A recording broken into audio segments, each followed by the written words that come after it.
Hello guys, bersama saya lagi dalam Alright Nopo Channel. Perkembangan terkini berkaitan dengan kes rasuah terkait Perdana Menteri 9 Ismail Sabri Yaakob. Dan hari ini dikatakan SPRM telah membekukan 13 akaun bernilai RM 2 juta ringgit.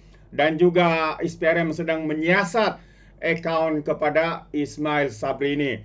Jadi sahabat semua, ayo kita lihat kenyataan media ini. Tapi sebelum saya teruskan, jangan lupa juga untuk terus support Alright Nopo Channel dengan cara tekan butang subscribe, like, dan share. Mari kita ikuti berita gempak hari ini. Kes rasuah terkait Perdana Menteri yang ke-9. Ya, seperti mana yang saya katakan tadi, 13 akaun bernilai 12 juta dibekukan dan akaun Ismail Sabri sedang disiasat. Jadi itu antara perkara yang berlaku. Jadi mari kita lihat ya kenyataan media ini.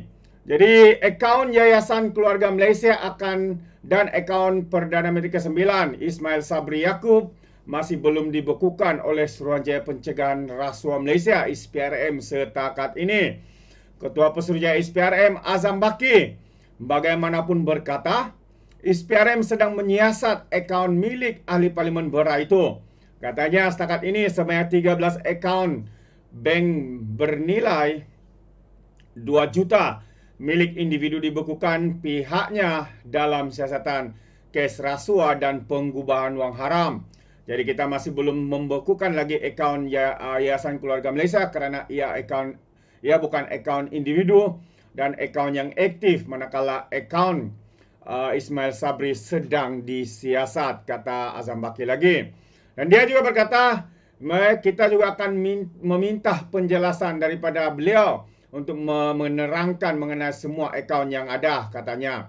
Azam berkata, kebanyakan akaun suspek yang ditahan SPRM sudah pun dibekukan. Mengulas lanjut, beliau berkata setakat ini pihaknya memerlukan percakapan 7 ke 8 orang lagi untuk tindakan selanjutnya. Beliau turut mengesahkan SPRM sudah merakamkan kenyataan beberapa orang kanan Ismail Sabri sewaktu beliau berkhidmat sebagai Perdana Menteri.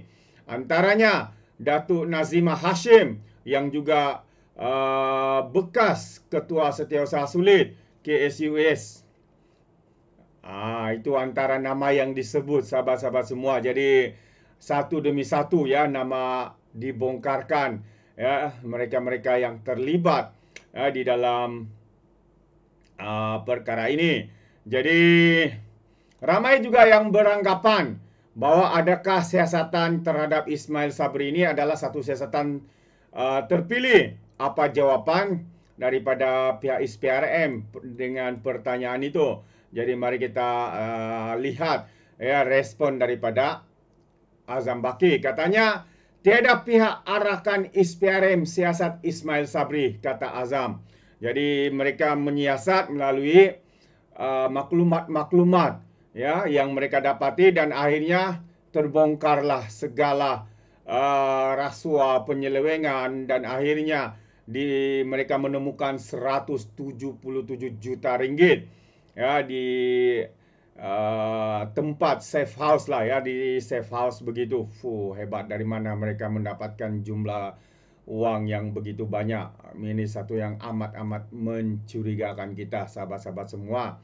Jadi Ketua Pesuruhjaya SPRM Azam Baki sekali lagi menegaskan tidak ada mana-mana pihak mengarahkan siasatan dilakukan terhadap bekas Perdana Menteri itu Ismail Sabri Yaakob. Azam Baki berkata, siasatan terhadap Perdana Menteri ke-9 itu dilaksanakan susulan aduan dan maklumat yang diterima oleh SPRM. Kami menyiasat secara profesional dan adil tanpa melihat sebarang darjat dan kedudukan. Katanya tiada arahan daripada sesiapa. Kami bertindak sendiri berdasarkan kepada maklumat dan aduan yang kami terima, katanya kepada satu ketika dalam satu sidang media. Ismail Sabri disiasat berkaitan dengan kes rasuah dan pengubahan wang haram berhubung perbelanjaan dan perolehan dana bagi tujuan promosi serta publicity program Keluarga Malaysia.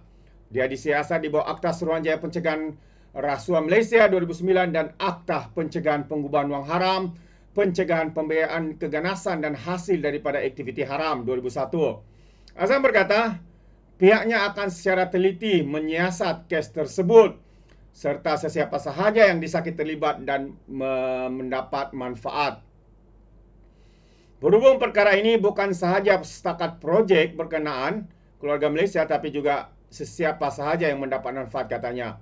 Dalam pada itu, Azam menafikan bekas Ketua Setiausaha Sulit kepada Ismail Sabri, Nazimah Hasim yang juga orang berkepentingan dalam kes tersebut berada di luar negara. Azam berkata Nazimah berada di dalam negara dan percakapannya telah pun dirakam.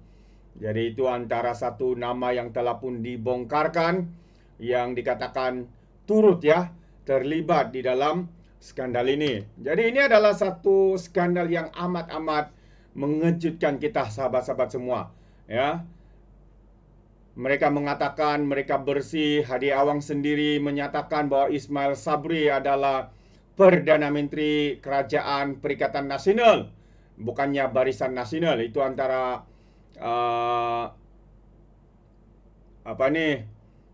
pendedahan sendiri daripada Hadi Awang, kerana kononnya masa itu Perdana Menteri walaupun daripada UMNO, tetapi yang lebih dominan adalah PAS dan juga Bersatu, dan dia mendukung Hadi Awang mendukung Ismail Sabri sebagai Perdana Menteri Perikatan Nasional, Kerajaan PAS dan Bersatu. Kerana kita tahu bahwa Ismail Sabri, kita tahu memang pro kepada Perikatan Nasional. Antara individu-individu lain yang memberikan sokongan kepada PN, antaranya Hisamuddin, antaranya juga Presiden MCA Wee Ka Siong, antaranya juga Presiden MIC yang memberikan sokongan kepada Perikatan Nasional untuk membentuk kerajaan. Dan akhirnya kita boleh nampak hari ini Ismail Sabri bukan lagi saksi kepada kes ini, melainkan sebagai suspek. Suspek itu satu pendedahan daripada Azam Baki bahawa Ismail Sabri adalah suspek dalam kes ini yang membabitkan 177 juta ringgit. Tunai, sahabat semua, tunai. Ditambah dengan jongkong emas, dengan harga-harga, dengan barang lain yang berharga seperti jam tangan, rantai dan sebagainya. Satu yang amat-amat mengejutkan kita. Tapi inilah realitinya. Kalau Hadi Awang mengatakan bahwa pemimpin yang didukung oleh mereka, Ismail Sabri dan Muhyiddin Yassin, sebagai pemimpin yang bersih, hari ini kita boleh panggil mereka sebagai pemimpin sapu bersih. Jadi itu pandangan saya. Bagaimana dengan anda, sahabat semua? Anda boleh berikan komen di dalam ruangan komen. Jadi terima kasih. Izinkan saya untuk mengundurkan diri, dan seperti biasa peribahasa mengatakan tak apa pun kangkap 2 ton keinginan. Dalam bahasa Melayunya, tepuk dadah, tanya selera. Sekian daripada Alright Nopo Channel. Kita berjumpa lagi. Bye-bye.